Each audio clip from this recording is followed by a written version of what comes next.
Good morning आप सभी को। उम्मीद करता हूँ आप सभी स्वस्थ एवं मस्त होंगे। पिछले कुछ दिनों से बहुत सारे लड़कों ने मुझे रिक्वेस्ट किया कि मैं ऑफलाइन क्लास नहीं ले सकता हूँ, इसलिए इंग्लिश में थोड़ा सा प्रॉब्लम है, उसको ध्यान में रख कर के मैं ये वीडियो बना रहा हूँ ताकि आप सभी को कुछ हेल्प मिल जाए। मैं ये क्लास 10th क्लास को ध्यान में रख करके बना रहा हूँ, खास करके इंग्लिश के लिए, क्योंकि लोग सोचते हैं कि इंग्लिश का नंबर नहीं जुड़ता है इसलिए लोग पढ़ते नहीं हैं। इसलिए हमारे कोचिंग के कुछ लड़के ऐसे भी हैं जिन्होंने मुझसे रिक्वेस्ट किया है कि वीडियो बनाने के लिए। उम्मीद करता हूँ आप सभी लोगों को पसंद आएगा। इसके अलावा एक बात और कहना चाहूँगा कि मैं अब आगे कंपटीशन क्लास के लिए भी वीडियो डालने वाला हूँ। जो भी इच्छुक स्टूडेंट है वो कंपटीशन क्लास को भी देखना सुनिश्चित करेंगे। तो चलिए हम शुरू करते हैं 10 क्लास का इंग्लिश से का जो पार्ट है वो, और उसका राइटर का नेम, दोनों को मिक्स करके मैंने एक ट्रिक के माध्यम से आप लोगों को बता रहा हूँ। पहले एक बार मैं इसको पढ़ देता हूँ, इसके बाद में जो भी अंडरलाइन किया गया है उसको मैं समझाने की कोशिश करूँगा। तो एक समय की बात है जब टोनी मॉरिसन और जॉन लेक्सन वातावरण के बारे में बातचीत कर रहे थे। वहाँ पर उपस्थित लोगों में से लियो टॉल्स्टॉय ने कहा, छोटी लड़की आदमी से ज़्यादा बुद्धिमान होती है। तब अलेक्जेंडर एरिस ने उसके इस स्पीच को एक्सेप्ट किया। उसी समय महादेवी वर्मा गिलू नामक गिलहरी को घायल अवस्था में अपने घर ले जा रही थी। इस दृश्य को देखकर हुमायूं कबीर ने कहा, भारतीय संस्कृति में एकता की कोई कमी नहीं है, और सत्यजीत राय ने इस पर इंडियन फिल्म बनाना चाहा। तो आइए हम इसको थोड़ा डीपली से समझते हैं। एक समय की बात है जिसका इंग्लिश मैंने कोस्ट में लिखा हुआ है वंस अपॉन ए टाइम। इसका लेखक हो गया आपको टोनी मॉरिसन, और दूसरा हो गया जॉन लेक्सन वातावरण का इंग्लिश हो गया इकोलॉजी, और इकोलॉजी को लिखा है जॉन लेक्सन। आगे चलते हैं, दो हुआ, उसके आगे में लियो टॉल्स्टॉय ने कहा कि छोटी लड़की आदमी से ज़्यादा बुद्धिमान होती है, जिसका इंग्लिश है little girl wiser than man. मतलब little girl wiser than man को लिखा है लियो टॉल्स्टॉय ने। उसके आगे है अलेक्जेंडर एरिस के द्वारा लिखा गया स्पीच को एक्सेप्ट, मतलब इसका इंग्लिश में है एक्सेप्टेबल स्पीच। उसके आगे चलते हैं महादेवी वर्मा, जो गिलू चैप्टर को लिखी है, और गिल्लू एक गिलहरी है जो अपने घायल अवस्था में अपने घर लेकर के जा रही थी महादेवी वर्मा। आगे चलते हैं, हुमायूं कबीर ने कहा, भारतीय संस्कृति में एकता की कोई कमी नहीं है। तो इसका इंग्लिश हुआ यूनिटी ऑफ इंडियन कल्चर।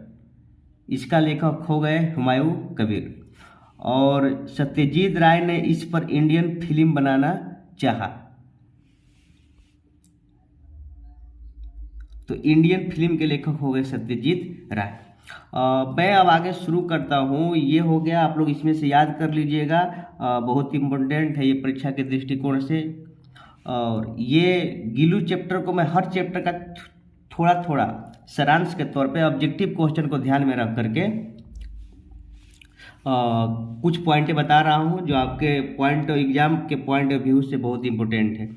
जैसे गिल्लू एक चैप्टर है जिसका लेखक है महादेवी वर्मा, और गिल्लू एक गिलहरी है जिसका इंग्लिश में स्क्वारेल बोल रहे हैं।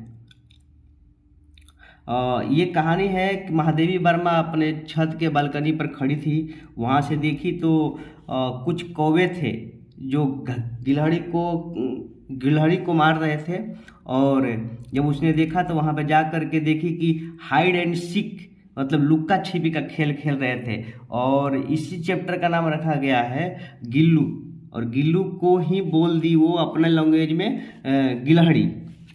तो गिल्लू का मेन फूड है वो काजू, और ये प्लेट जो हुआ वो वहाँ से लेकर के आई, प्लेट जो है वो काजू के प्लेट के बगल में उसको रखी, और गिल्लू का जो आँख है वो है ब्लू कलर का, और उसका साउंड जो है वो है चिक चिक चिक चिक। वो बोलता है तभी महादेवी वर्मा को पता चलता है कि उसे भूख लगी हुई है या फिर वो स्वस्थ अवस्था में है। गिलहरी, ये मतलब कि गिल्लू की जो लाइफ है वो 2 साल की होती है, 2 ईयर लाइफ। और जब वो घायल अवस्था में अपने यहाँ लाई थी तो वहाँ पे पेनिसिलिन एक मलहम होता है, उसी को लगा करके वो पट्टी को बांधी थी।